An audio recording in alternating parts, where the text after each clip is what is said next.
वालेकुम। मेरा नाम सैयद वकार हुसैन शाह है और मैं आपको अपने यूट्यूब चैनल वकार वेल विशर में खुश आमदीद कहता हूँ और अपनी क्लास का आगाज़ सूरह निसा की आयत नंबर 139 से लेकर 41 तक करते हैं। तर्जुमा।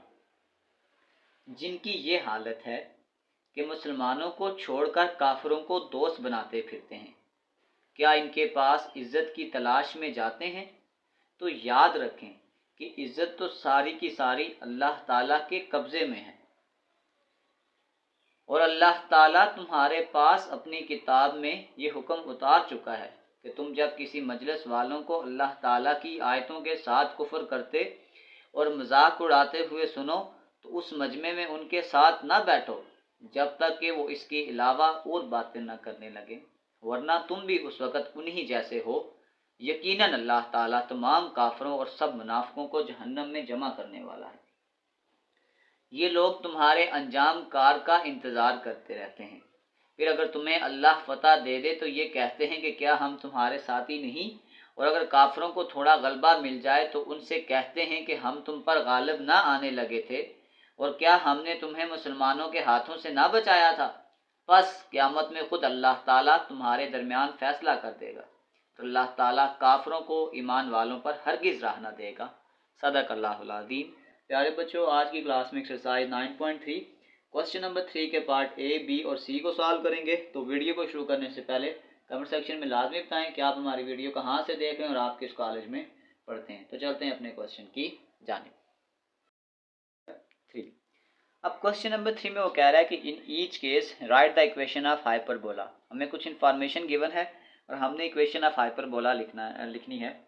हमें जो इन्फॉर्मेशन गिवन है कि हमें दो फोकस दिए गए हैं, F1 और F2। अब आप भी देख लें कि ये x और y है, ये x और ये y है। इसका मतलब यहाँ पे x एक्सिस जो होगा वो 0 होगा और वर्टेक्स आपके पास दिया हुआ है 0 और 2। तो इसका मतलब है कि ये आप यूँ समझ लें कि ये अगर आपके पास वर्टेक्स है तो यहाँ पे ये F1 दिया हुआ है, और यहाँ पे अगर मैं कह दूँ कि ये वर्टेक्स 2 है तो यहाँ पे ये F2 दिया हुआ है। यहाँ पे ये V1, V2, F1 और F2। अब जो डाटा हमें गिवन है, अगर मैं थोड़ा सा इसको यहाँ ड्रा करने की कोशिश करूँ तो ये आ जाएगा 0,3, ये आपके पास आ जाएगा 0,-3 और वर्टेक्स उसने हमें दिया हुआ है 0,2।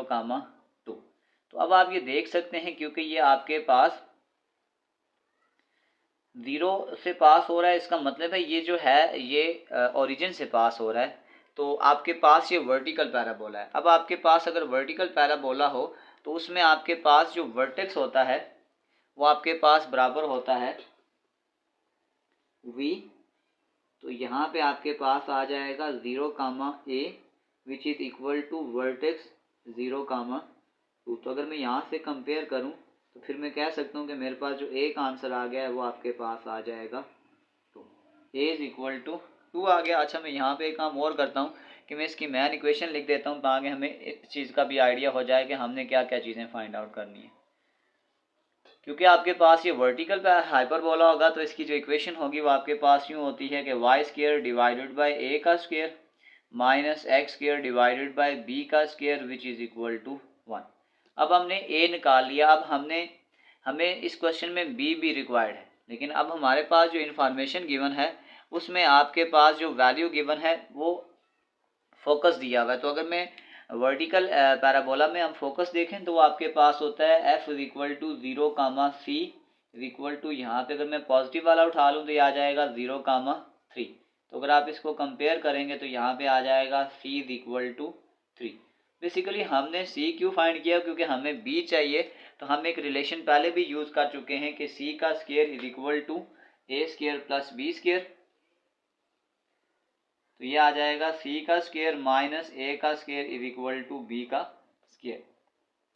c की वैल्यू आपके पास 3 है, 3 का स्क्वायर माइन a आ जाएगा 2 का स्क्वायर इक्वल टू b का स्क्वायर, 3 का स्क्वायर 9, 2 का स्क्वायर 4, तो ये आ जाएगा b का स्क्वायर आपके 5 आ जाएगा 5। तो हमें सिर्फ a और b की वैल्यू चाहिए थी। इस वैल्यू को हम अपनी इक्वेशन में पुट करते हैं तो ये आपके पास आ जाएगा y का स्क्वायर डिवाइडेड बाई a का स्क्वायर माइनस एक्स का स्क्वायर डिवाइडेड बाय बी यानी कि 5 का स्क्वायर, या 5 आ जाएगा क्योंकि हमने बी स्क्वायर की वैल्यू निकाली है, इक्वल टू 1, तो ये आ जाएगा वाई का स्क्वायर डिवाइडेड बाय 4 एक्स का square divided by 5 which is equal to 1। ये हमारे पास इसकी रिक्वायर्ड इक्वेशन है और ये हमारे पास इसका फाइनल आंसर है। चलते हैं इसी के पार्ट बी की जानिब। बी, अब पार्ट नंबर बी आपके पास देखें, वर्टिक्स यानी आपके पास दिया हुआ है ए कामा 0 और माइनस ए कामा 0। इसका मतलब ये पे जो आपके पास हाइपरबोला बन रहा है ये एक्स एक्सिस पे बन रहा है। अब सपोज करेंगे, मैं कहता हूँ ये इसका वर्टिक्स, एक वर्टेक्स ये और एक ये कुछ इस तरह की डायग्राम हमारे पास बन जाएगी। और यहाँ पे सपोज करेंगे, मैं कह रहा हूँ v1 उसने हमें दिया हुआ है 5 कामा 0 और v2 उसने हमें दिया हुआ है -5 कामा 0। तो माइनस में वैल्यू यहाँ दी हुई है, इसको मैं f2 का नाम देता हूँ, ये आ जाएगा -7 कामा 0। तो ये आपके पास हॉरिजेंटल पैराबोला है, सॉरी हाइपरबोला है। तो सबसे पहले अगर हम यहाँ पे डाटा को यूज़ करें तो हमारे पास जो वर्टेक्स का फार्मूला होता है वो होता है va कामा 0। तो पॉजिटिव है तो यहाँ पे आ जाएगा v5 कामा 0। तो अगर मैं यहाँ से इस वैल्यू को कंपेयर करूँगा तो ये मेरे पास आ जाएगा a इज इक्वल टू 5। हमने a की वैल्यू 5 लिख ली, पहले मैं इसकी इक्वेशन लिख लेता हूँ। तो हमारे पास जो इक्वेशन होती है, अब आपके पास क्योंकि ये हॉरिजॉन्टल हाइपरबोला है, रिक्वायर्ड इक्वेशन, तो अगर ये ओरिजिन से पास हो तो ये होता है एक्स का स्क्वायर डिवाइडेड बाय ए का square minus Y square divided by B का square which is equal to 1। अब ओरिजिन से कैसे पास हो रहा है हमें यहाँ पे आइडिया हो जाता है, जब ये 0 0 आ रहा हो यहाँ पे ये देखें तो इस तरीक़ेकार से हमें इस चीज़ का आइडिया हो जाता है कि ये ओरिजिन से पास हो रहा है। तो यहाँ पे हमने ये कर लिया। अगर फर्दर हम सेंटर निकालना चाहें तो सेंटर भी निकाल सकते हैं। मैं सेंटर निकाल देता हूँ, ये और क्लियर हो जाएगा। हमारे पास जो सेंटर होता है वो होता है एच कामा के, तो वो v1 और ये v2 है और ये v1 है, तो दरमियान में आपके पास सेंटर होता है। तो उसका फार्मूला होता है x1 plus x2 divided by 2। Centre निकाल लें, ज़्यादा क्लियर हो जाएगा, y1 plus y2 divided by 2। तो ये आपके पास आ जाएगा -5 plus 5 divided by 2, 0 plus 0 divided by 2। तो ये यहाँ से हमें ज़्यादा क्लियर हो जाएगा कि इसका जो सेंटर है वो आपके पास आ रहा है 0 कामा 0। अब हमने a की वैल्यू निकाल लिया, अब हमें b की वैल्यू चाहिए। लेकिन अगर मैं इस फोकस से वैल्यू निकालूं तो इसका जो फोकस होता है वो आपके पास होता है -c कामा 0, क्योंकि ये नेगेटिव वाला पोर्शन हम ले रहे हैं, तो ये आ जाएगा f इज इक्वल टू -7 कामा 0। तो अगर आप माइनस को इग्नोर कर दें तो फिर ये हो सकता है c इज इक्वल टू 7। हमने c की वैल्यू निकाल ली है।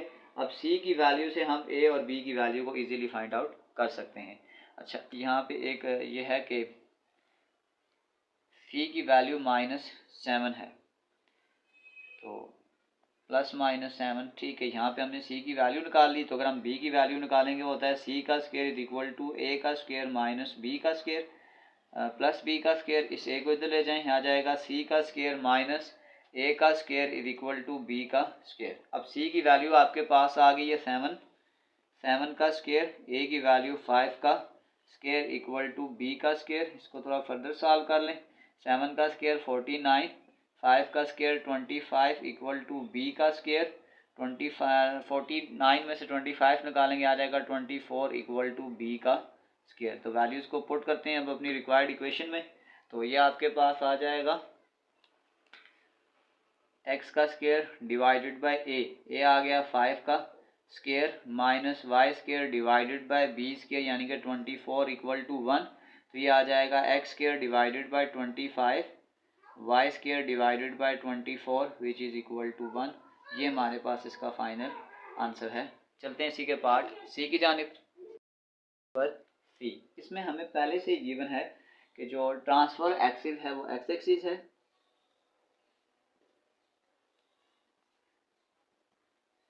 ये एक्स एक्सिस हमें पहले से ही गिवन है। तो सबसे पहले अगर हम इसकी रिक्वायर्ड इक्वेशन लिख लें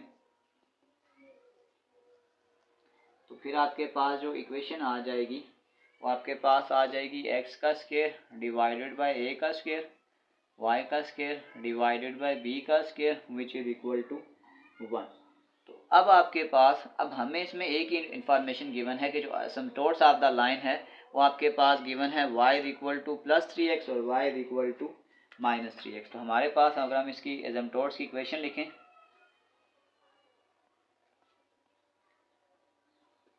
वो आपके पास ये होता है y is equal to plus minus B divided by A X आ जाए। अगर हम यहाँ से एक इक्वेशन के साथ इसको कंपेयर कर लें कि y is equal to plus minus 3x आ जाएगा। अगर मैं यहाँ से x के फैक्टर को यहाँ कंपेयर करूँ तो ये आपके पास आ जाएगा b by a is equal to 3। अगर नीचे कुछ नहीं है तो पहले से ही 1 डाल दें। तो अब हम कह सकते हैं हमारे पास जो b की वैल्यू वो आपके पास 3 आ जाएगी और जो a की वैल्यू वो आपके पास 1 आ जाएगी। हमें इस क्वेश्चन में सिर्फ a और b की वैल्यू चाहिए थी, तो बस वैल्यूज़ को पुट कर दें। तो ये आपके पास आ जाएगा x का स्क्वायर डिवाइडेड बाय a का स्क्वायर यानी कि 1 का square minus Y square divided by b 3 का स्क्वायर इक्वल टू 1।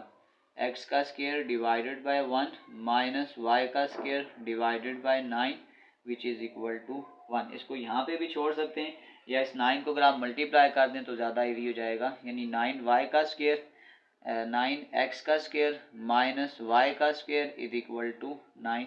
ये आपके पास इसकी रिक्वायर्ड इक्वेशन है। इसी के साथ question number 3 part number A B और सी कंप्लीट सॉल्व हो चुके हैं।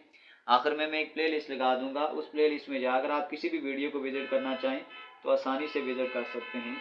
आखिर में एक छोटा सा मैसेज अपने देखने और सुनने वालों के लिए। वालदेन की दौलत से खरीदी गई ख्वाहिशें की खुशी देती हैं। अपनी कमाई से तो इंसान ज़रूरियात पूरी करते हुए भी बार बार सोचता है। प्यारे बच्चों, हमेशा अपने वालिदैन का एहतराम करें। मिलते हैं अगली वीडियो में, तब तक के लिए अल्लाह हाफिज़।